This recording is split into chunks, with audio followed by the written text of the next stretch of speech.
Biram Ndong Saare Mondan Jinne Veloɓe quart de finale wala nga huitième de finale ñaari quart de finale la ñuy doon quart de finale la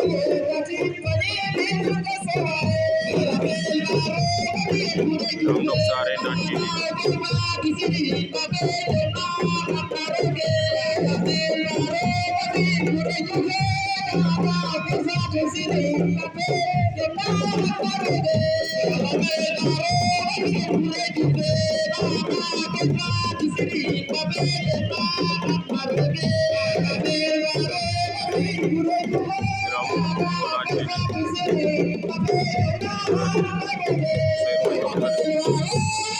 Serba jóg na de Serba jóg na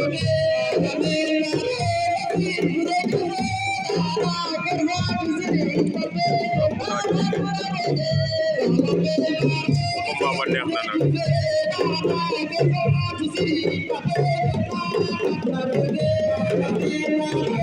na combat ba ngay neex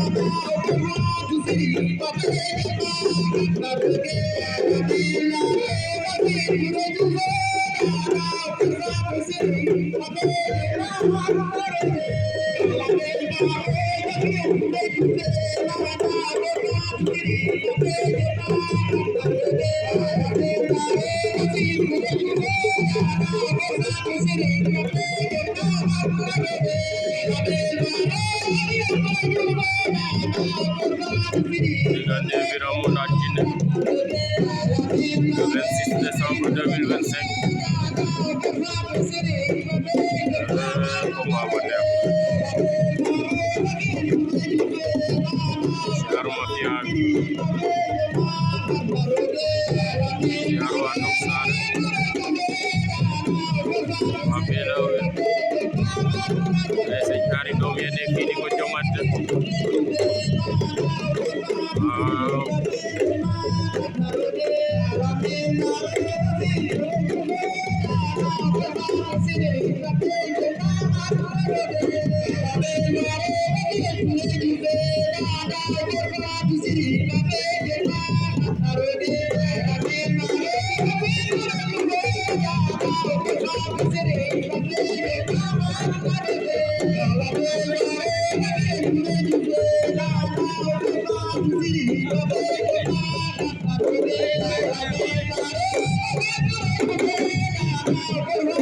Biram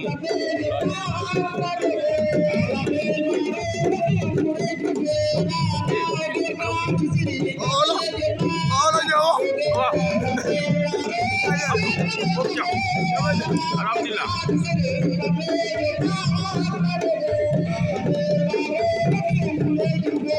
Biram Ndan Jinne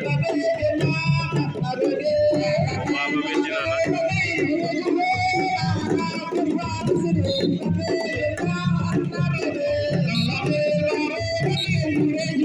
waaw ku ne am na avertissement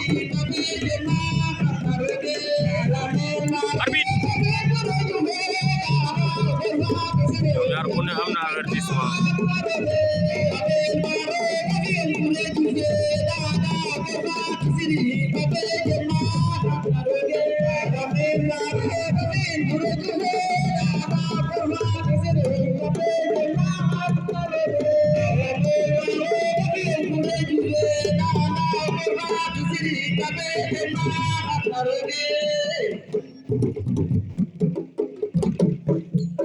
Ndan Jinne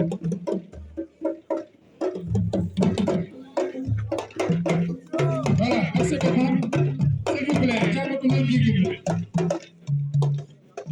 Voilà, quand j'ai tout carré là,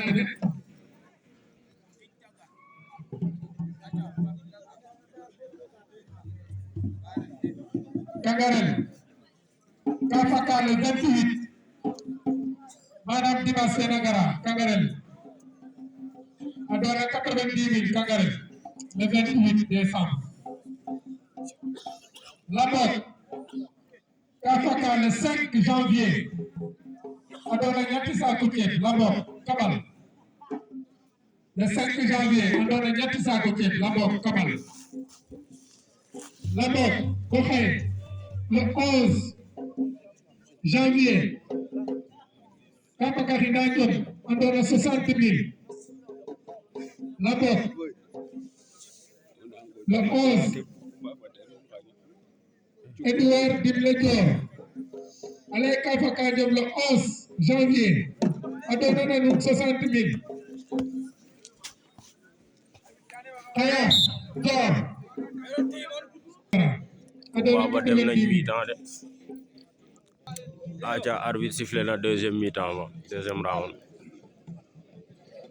Diggante Biram Ndane Djine Bélé. Biram Ndok Saré Ndane Djine Bélé.